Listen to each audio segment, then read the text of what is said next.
Kumusta po? Ako po si Dr. Benigno Santos, isang espesyalista sa kalusugan ng mga kalalakihan na nakatuon sa paglilingkod sa ating mga nakatatandang kababayan. Sa loob po ng maraming taon, inilaan ko ang aking propesyon sa pagtulong sa mga kalalakihan na harapin ang mga natatanging hamon sa kalusugan na kaakibat ng edad. Ngayon nais ko pong talakayin ang isang sensitibo ngunit napakahalagang paksa. Kung kayo po ay higit na sa 70 anyos at nagigising ng walang matigas na pagtayo ng ari ereksyon, hindi lang po yan dahil sa edad. Isa po iyang mahalagang babala.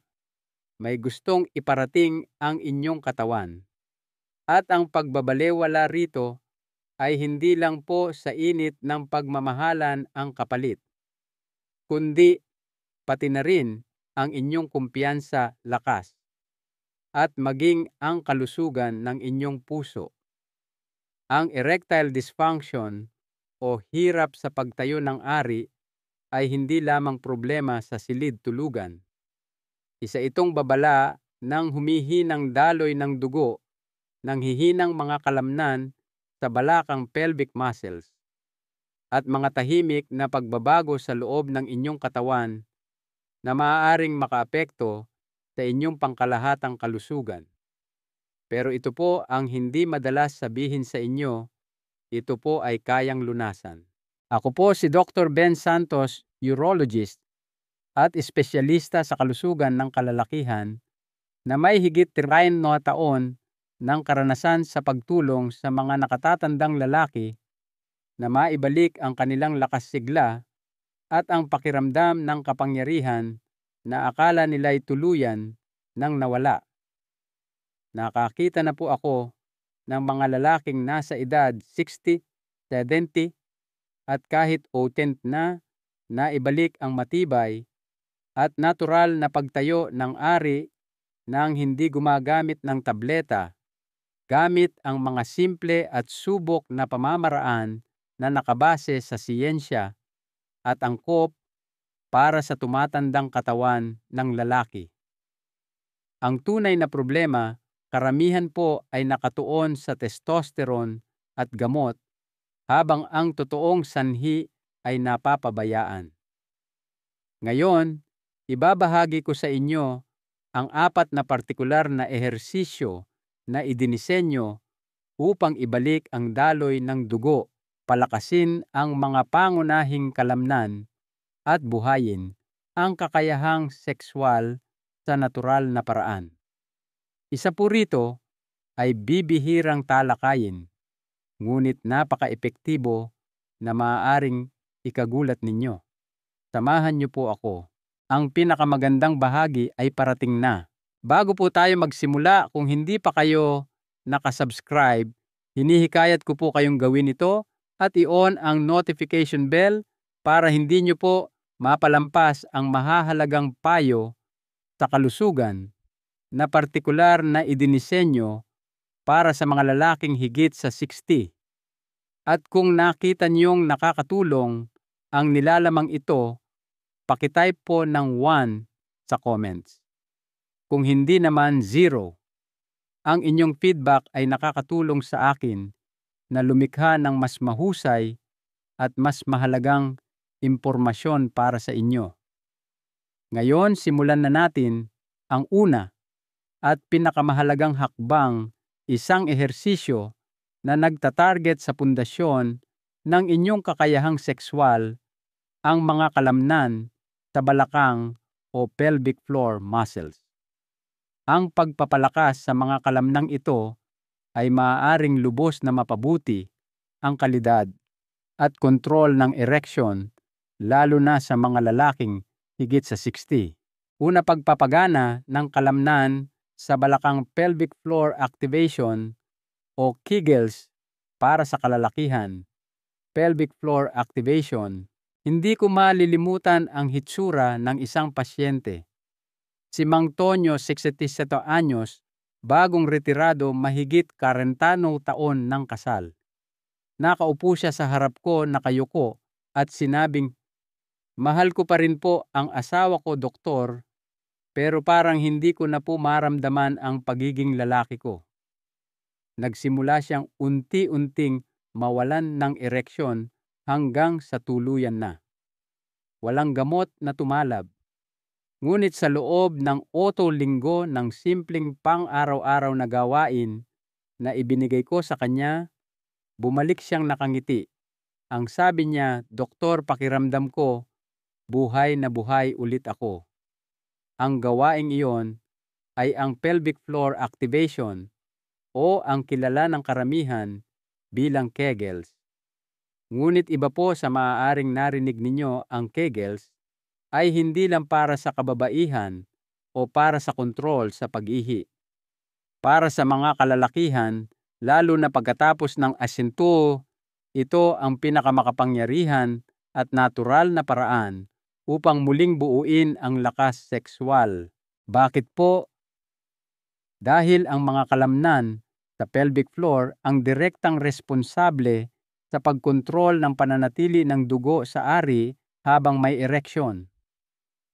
Kapag malakas ang mga kalamnang iyon, humihigpit ito at pinapanatili ang dugo sa mga erectile chamber na nagpapanatiling matigas ang ari. Kapag mahina, mabilis na nakakaalpas ang dugo na humahantong sa malambot o panandaliang ereksyon. Karamihan sa mga lalaking ginagamot ko ay hindi pa kailanman na ehersisyo ang mga kalamnang ito. Ngunit kapag ginawa na nila lahat, ay nagsisimulang magbago. Mas matagal, mas matibay na ereksyon, mas mahusay na kontrol habang nakikipagtalik, at maging ang panibagong sigla at kumpiyansa. Hindi ito nangangailangan ng gym. Hindi nyo kailangan ng kagamitan. Ang kailangan nyo lang po ay pagiging tuloy-tuloy. Narito po kung paano ito gagawin. Una, humanap ng tahimik na lugar kung saan hindi kayo maaabala. Pwede pong nakaupo o nakahiga. Ang layunin ay matukoy ang tamang grupo ng kalamnan. Ang pinakamadaling paraan, isipin niyo pong umiihi kayo tapos subukang pigilan ang daloy sa kalagitnaan. Yung bahagyang paghigpit sa loob, yan po ang inyong pelvic floor. Hindi niyo po pinipigilan ang inyong tiyan, mga binti o puwit, kundi yung kalamnan lang sa loob. Kung ilalagay nyo ang kamay sa inyong tiyan at may naramdaman kayong paggalaw, doon mali po ang ginagawa nyo. Dapat po ito ay banayad, ngunit kontrolado. Ngayong natukoy nyo na ang kalamnan, pigilin ito. Hawakan ang pagpigil ng segundo. Damhin po talaga ang paggana nito sa kaloob-looban. Pagkatapos bitawan at magpahinga ng segundo. Yan po ay isang ulit repetition. Magsimula sa 10 ulit na sunod-sunod. Wala pa pong 2 minuto ito. Subukang gawin ang routine na ito 3 beses sa isang araw, 1 beses sa umaga ulit sa hapon, at 1 beses bago matulog.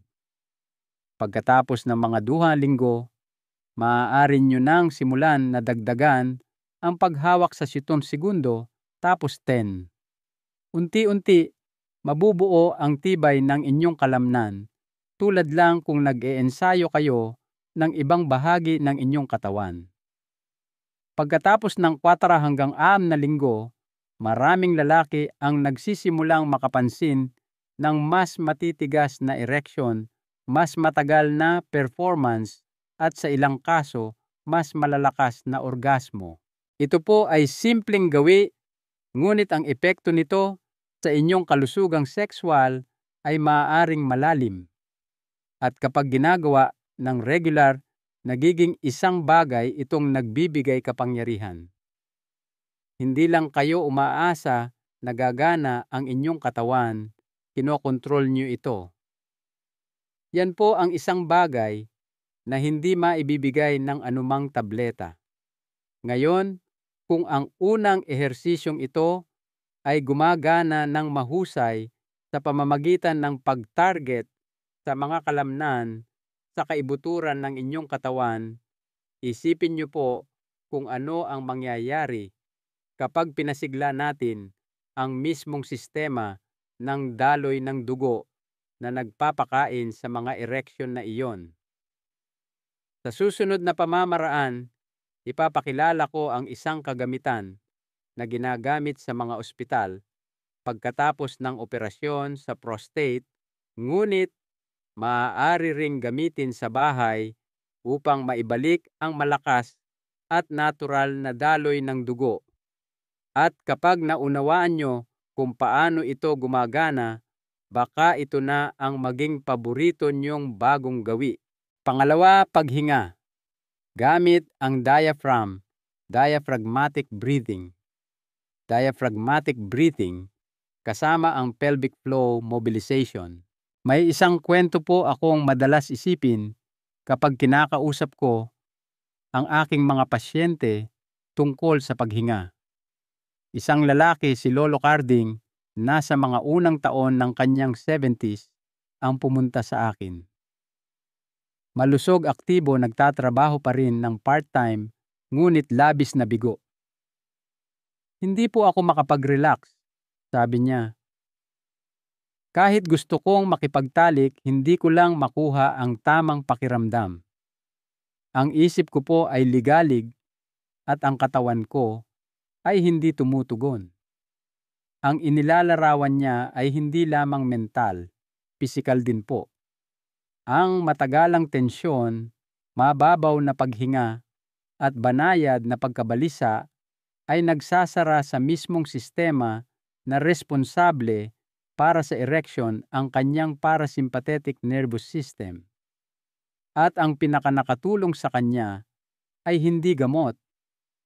Ito ay isang ehersisyo sa paghinga. Mukhang napakasimple para maging totoo, ngunit ang diaphragmatic breathing, kilala rin bilang malalim na paghinga gamit ang tiyan, ay may direkta at malakas na epekto sa inyong kakayahang magkaroon at mapanatili ang ereksyon, lalo na pagkatapos ng 60. Habang tayo po ay tumatanda, ang ating katawan ay madalas na nasa estado ng bahagyang stress. Ang mga kalamnan ay nananatiling bahagyang tensyonado, ang mga daluyan ng dugo ay sumisikip, at ang ating paghinga ay nagiging mababaw at mabilis nang hindi natin namamalayan. Ang estadong ito na fight or flight ay nagpapabawas ng daloy ng dugo sa balakang, eksaktong kabaligtaran ng kailangan ng inyong katawan habang nag-a-arouse. Kapag natutunan niyong huminga ng may intensyon gamit ang inyong diaphragm, lilipat kayo sa rest and digest mode. Pinapagana nito ang inyong vagus nerve, pinapababa ang cortisol levels, binabawasan ang presyon ng dugo at ang pinakamahalaga para sa ating layunin, pinapataas ang daloy ng dugo sa rehiyon ng balakang. Yan po ang eksaktong uri ng daloy ng dugo na kinakailangan para sa ereksyon. Paano po ito gagawin? Una, humanap ng tahimik na lugar kung saan kayo makakahiga o makakaupo ng komportable na suportado ang likod. Ilagay ang isang kamay sa inyong dibdib at ang isa pa sa inyong tiyan. Ngayon, huminga ng dahan-dahan papasok sa ilong ng mga 4 na segundo. Habang humihinga papasok, damhin na ang inyong tiyan, hindi ang dibdib ang umaangat sa ilalim ng inyong kamay. Pigilin ang hininga ng marahan ng 2 segundo. Pagkatapos, huminga palabas ng dahan-dahan sa bibig ng 6 na segundo. Damhin ang pagbaba ng inyong tiyan. Yan po ay isang malalim na diaphragmatic breath. Ulitin ang siklong ito ng tuloy-tuloy sa loob ng 5 hanggang 10 minuto. Mapapansin niyo pong bumabagal ang tibok ng inyong puso, nagre-relax ang inyong mga balikat, at lumilinaw ang inyong isip. Para sa pinakamahusay na resulta, inirerekomenda kong gawin ito kahit 2 beses sa isang araw, 1 beses sa umaga para itakda ang tono at ulit sa gabi para mag-unwind. At kung sakaling makaramdam kayo ng pagkabalisa o pagka-disconnect sa mga sandali ng pagtatalik, maglaan ng 2 minuto para huminga ng ganito bago pa man. Malaki po ang pagkakaiba nito. Sa paglipas ng panahon, ang simpleng paraan ng paghingang ito ay nakakatulong na i-regulate ang natural na ritmo ng inyong katawan. Mas maraming oxygen ang nakakarating sa inyong dugo. Nagiging mas responsive ang inyong vascular system. Ang erection ay nagiging mas madaling makamit at mapanatili dahil hindi nyo na nilalabanan ang inyong katawan. Katuwang nyo na ito. Nakakita na po ako ng mga lalaking kumbinsido na sila'y masyadong matanda na o malayo na sa paggaling na muling natuklasan ang buo at natural na erection pagkatapos isama ito sa kanilang pang-araw-araw na gawain. At marahil kasing halaga nito, naramdaman nilang muli ang pagiging relax at konektado sa kanilang mga partner sa kanilang sarili. Ngayon, kung sa tingin nyo ay makakatulong ang paghinga upang gisingin ang inyong erection, hintayin nyong makita kung ano ang mangyayari kapag ipinakilala natin ang isang aparato na literal na humihila ng dugo papasok sa ari, sinasanay ang inyong katawan na gumana muli kahit pagkatapos ng maraming taon ng dysfunction. Ang susunod na teknik ay isang pundasyon ng erectile rehabilitation at mas madali itong gamitin kaysa sa inaakala ninyo.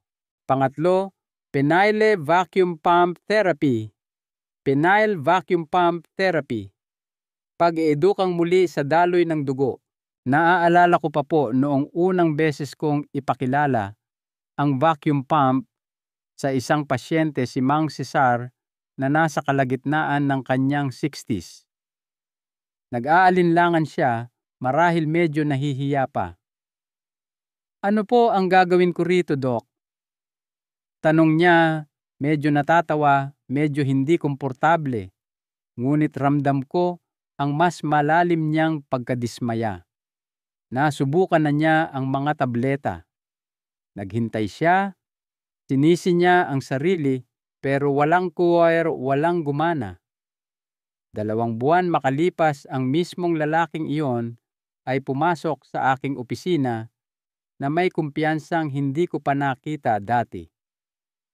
Nagkakaroon na po ulit ako ng tunay na erection, Doc, parang noong mga nakaraang taon.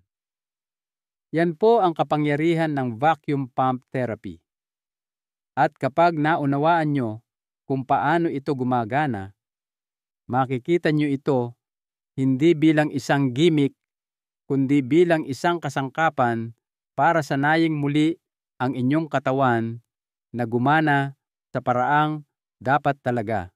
Habang tumatanda ang mga lalaki, maaaring bumagal ang daloy ng dugo sa ari dahil sa paninikip ng mga artery, kakulangan sa aktibidad o mga nakatagong kondisyon tulad ng diabetes o alta presyon. Kung walang palagi ang daloy ng dugo, ang tissue ng ari ay nagsisimulang manghina at mawalan ng pagkaelastiko. Dito po pumapasok ang vacuum pump. Gumagana ito sa pamamagitan ng paggamit ng negatibong presyon, dahan-dahang humihila ng dugo papasok sa ari nagpapalawak sa mga daluyan at iniuunat ang tissue sa paraang ginagaya ang natural na pagka-arouse. Sa paglipas ng panahon, pinapabuti nito ang sirkulasyon at tumutulong na ibalik ang natural na mekanismo ng erection. Ang tamang paggamit nito ay simple ngunit mahalaga. Una, pumili ng mapagkakatiwalaan, medical grade na vacuum erection device.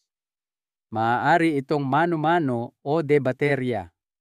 Ang mahalaga ay lumilikha ito ng pare-pareho at banayad na suction. Magsimula sa pamamagitan ng paglalagay ng kaunting pampadulas lubricant sa paligid ng bukana ng silindro upang matiyak ang tamang selyo. Pagkatapos ipasok ang inyong ari sa tubo. Hawakan ng mahigpit ang base nito sa inyong katawan upang mapanatili ang suction at simulan ang pagbomba ng dahan-dahan. Mararamdaman nyo ang presyon na humihila ng dugo papasok sa ari. Sa loob ng ilang segundo, magsisimula itong lumaki at tumigas. Hindi po ito tungkol sa sexual na stimulasyon. Ito ay tungkol sa pagsasanay ng inyong katawan. Kapag ang ari ay matigas na maaari niyong panatilihin ang vacuum sa loob ng 10 hanggang 15 minuto. Ang ilang lalaki ay gumagamit ng malambot na constriction ring sa base upang pansamantalang mapanatili ang dugo, bagamat dapat lamang itong gamitin ng may tamang instruksyon. Ang layunin ay mapabuti ang daloy ng dugo nang hindi nagdudulot ng discomfort o pinsala.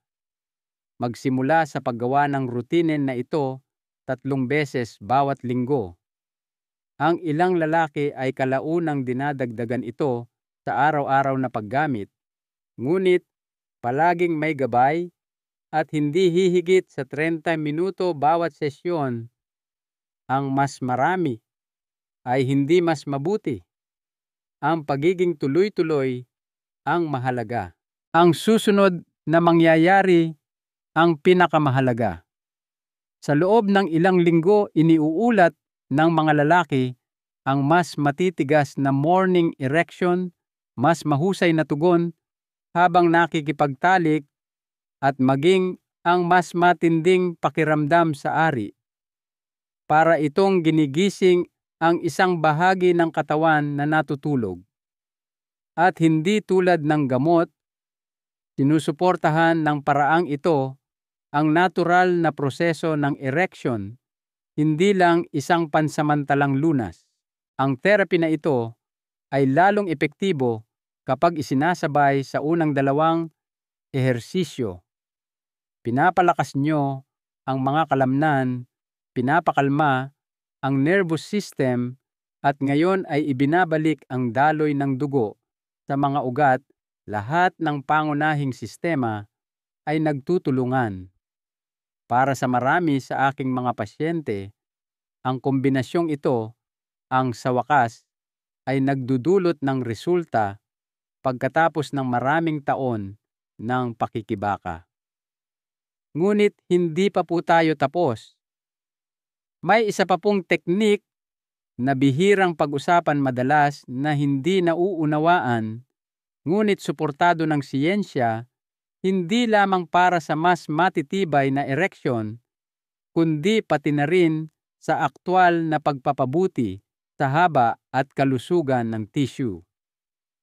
Kung hindi nyo pa ito narinig dati, huwag po kayong mag-alala. Karamihan ay hindi pa. Ngunit kapag nalaman nyo na maaari nitong baguhin ang inyong pananaw sa inyong sariling potensyal. Ituloy po natin. Pang-4, protocol sa paggamit ng penile extender. Penile extender protocol. Ang nakatagong makapangyarihang hakbang. Ilang taon na ang nakalipas. Isang lalaki, si Tatay Elio, na nasa mga huling taon ng kanyang 60s, ang pumasok sa aking opisina na mukhang talunan. Nasubukan na niya ang lahat, tableta pump ehersisyo, ngunit pakiramdam niya ay may kulang pa rin. Sabi niya, "Dok, hindi ko lang po gusto na gumana ulit. Gusto kong maramdaman ulit ang sarili ko." Doon ko ipinakilala sa kanya ang isang bagay na hindi pa niya naririnig dati, ang penile extender. Noong una, nag-aalangan siya. Akala niya'y kakaiba ito, medyo OA pa nga. Ngunit pagkatapos ng ilang buwan ng tuloy-tuloy na paggamit, bumalik siya na may tahimik na pagmamalaki. Ang kanyang mga ereksyon ay mas matibay, mas matagal, at napansin niya ang pagtaas sa haba na nagbigay sa kanya ng panibagong pakiramdam ng kabataan. "Hindi ko akalaing posible pa ito sa edad ko," sabi niya. Ngunit posible po at posible pa rin para sa sino mang lalaki na handang magpatuloy. Ang mga penile extender ay hindi gaanong kilala, ngunit ginagamit na ito sa klinikal na praktika sa loob ng maraming taon upang suportahan ang mga lalaking nagpapagaling mula sa mga operasyon pinsala at paghina dahil sa edad. Ang nagpapabisa rito ay ang prinsipyo ng banayad na pagbanat traction. Kapag inilapat sa paglipas ng panahon, ang pagbanat na ito ay nag-i-stimulate ng cellular regeneration, nagpapabuti sa pagtubo ng mga daluyan ng dugo, isang prosesong tinatawag na angiogenesis, at naghihikayat ng pagkaelastiko ng tissue. Lahat ay kritikal na bahagi ng malusog na erectile function. Narito po kung paano ito gamitin ng tama. Una, pumili ng dekalidad na extender device. Iwasan ang mga mura at generic na bersyon online. Madalas ay hindi maganda ang pagkakagawa at hindi komportable. Ang pinakamahuhusay na device ay adjustable, may kasamang padding o suporta para sa ulo ng ari glands at nagbibigay daan para sa paunti-unting paghigpit ng tensyon. Magsimula sa maingat na pagkakabit ng device sa inyong ari habang ito ay malambot, flaccid. Dapat itong masikip ngunit hindi masakit. Ang tensyon ay dapat na magaan sa simula, sapat lang para lumikha ng banayad na pag-unat ng walang anumang discomfort. Isuot ito ng 30 hanggang sa 50 minuto bawat araw sa unang linggo. Habang nagiging mas komportable kayo, unti-unting dagdagan ang oras sa 1 hanggang 2 oras araw-araw. Karamihan sa mga protocol ay nagre-rekomenda na ipagpatuloy ito ng hindi bababa sa 3 hanggang na buwan. Hindi po ito mabilisang lunas, ngunit ito ay pangmatagalang solusyon. Ang ginagawa niyo po ay kinokondisyon ang inyong penile tissue upang lumaking mas malusog, mas malakas, at mas tumutugon. Maraming lalaki ang nag-uulat hindi lamang ng mas matitibay na ereksyon, kundi pati na rin ng mas mataas na kumpiyansa, pinabuting pakiramdam, at sa ilang kaso, kapansin-pansing pagdagdag sa haba. Ang susi po ay pagiging tuloy-tuloy at pasensya. Isipin niyo po ito bilang physical therapy para sa inyong kalusugang sexual. Ang nagpapaging kakaiba sa paraang ito ay lumalampas ito sa function lamang. Maaari rin itong makatulong sa banayad na pagkurba ng ari performance anxiety at ang psikolohikal na bigat na madalas kasama ng maraming taon ng paghina. Nagbibigay ito sa mga lalaki ng pakiramdam ng kontrol sa kanilang katawan, isang bagay na madalas na nararamdamang nawala pagkatapos ng 60. At hindi tulad ng mga tableta o panandaliang solusyon, ang mga pagbabago mula sa paggamit ng extender ay maaaring maging pangmatagalan. Nakakita na po ako ng mga lalaking hindi lamang naibalik ang kanilang kakayahang sexual gamit ang device na ito, kundi ganap ding nabago ang kanilang pananaw sa pagtanda. Para sa ilan, hindi na ito tungkol sa pagsisikap na makasabay. Ito ay tungkol sa muling pagbawi sa kanilang buong potensyal. Ngayon, kung nasundan nyo hanggang dito, natutunan nyo na ang tungkol sa 4 na pangunahing ehersisyo na muling nagtatayo ng lakas ng ereksyon mula sa loob palabas.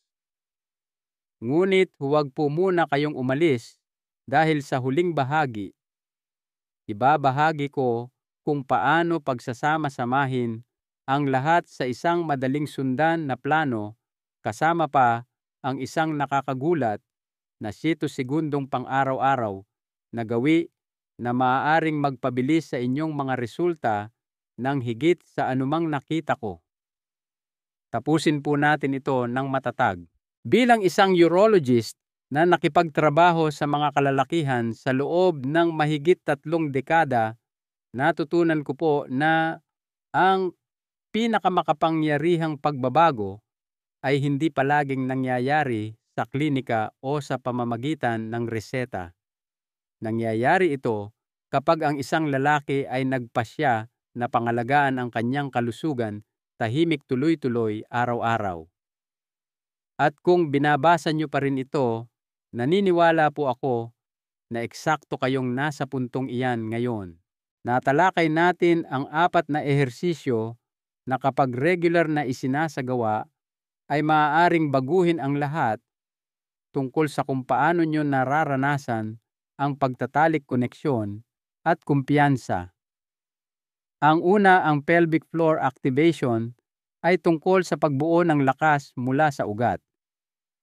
Kinokontrol ng mga malalim na kalamnang ito ang daloy ng dugo papasok at palabas ng ari, at ang pagpapalakas sa mga ito ay maaaring humantong sa mas matitibay, mas matatagal na ereksyon na bumabalik gabi-gabi.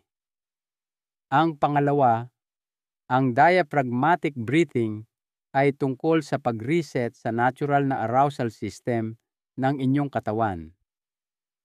Nakakatulong itong pakalmahin ang inyong isip, bawasan ang pagkabalisa at buksan ang mga daluyan ng dugo na nagdadala ng dugo kung saan ito pinakakailangan.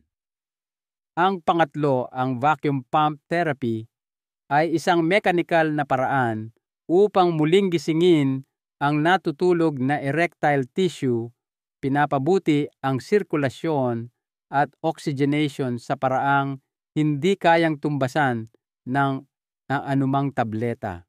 At ang pang-4, ang penile extender, ay marahil ang pinakanapapabayaang paraan, ngunit isa na nag-aalok ng pangmatagalang benepisyo sa parehong function at pisikal na kumpiyansa kapag ginamit ng tama. Alam ko pong maaaring parang ang dami 4 na teknik, bagong gawi, bagong kagamitan. Ngunit ang paulit-ulit kong nakikita ay ang mga lalaking higit sa 100 ay kabilang sa mga pinakamatatag, dedikado at determinadong pasyente na nakatrabaho ko. Kapag naunawaan na nila ang bakit, nagko-commit sila sa paano, at doon po nagsisimula ang tunay na pagbabago. Hindi lang po ito mga ehersisyo. Ito'y mga senyales sa inyong katawan na hindi pa kayo tapos na. Hindi kayo basta na lang maglalaho, na gusto nyo pa ring magmahal, ng lubos mamuhay, ng malalim at maging proud sa lalaking nasa salamin. May mga lalaking nagsasabi sa akin na sana'y mas maaga pa nilang nalaman ito. Sinasabi naman ng iba na binigyan sila nito ng pangalawang pagkakataon na hindi nila akalaing posible. at may iilan na nagsasabing na iligtas nito ang kanilang pagsasama. Hindi ko po maipapangako na gagana agad ang mga hakbang na ito o na lulutasin nito ang bawat problema, ngunit masasabi ko po, ang mga ito ay ligtas subok na at binuo sa mga dekada ng klinikal na karanasan. Pinakamahalaga, binibigyan kayo nito ng paraan para sumulong nang hindi lamang umaasa sa gamot o naghihintay na lumala pa ang sitwasyon. Karapat-dapat po kayo sa higit pa sa tahimik na pagkadismaya o tahimik na pagkabigo.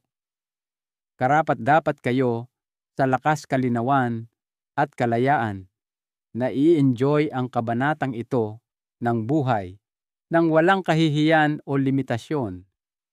At kung magko-commit kayo kahit sa isa lang sa mga paraang ito simula ngayon, nasa landas na po kayo.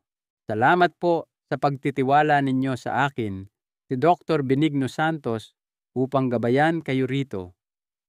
Narito ang isang mahalagang aral sa buhay na aking natutunan, ang pagsasagawa ng mga maagap na hakbang para sa inyong kalusugan sa anumang edad ay isa sa mga pinakamalaking puhunan na maaari niyong gawin para sa inyong pangkalahatang kaligayahan at kagalingan.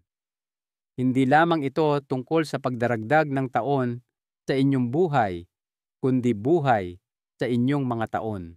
Umaasa po akong magpapatuloy kayo dahil ang naghihintay sa kabilang dulo ng pagiging tuloy-tuloy ay hindi lamang mas mahusay na paggana. Ito'y isang mas magandang buhay. Kung nahanap niyong nakakatulong ang impormasyong ito, pakitype po ng helpful sa comments sa ibaba. Huwag kalimutang mag-subscribe para sa higit pang kaalaman tungkol sa kalusugan ng kalalakihan at pakiusap.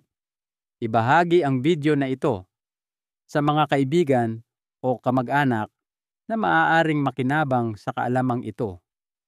Ang inyong paglalakbay tungo sa panibagong sigla ay maaaring magsimula ngayon.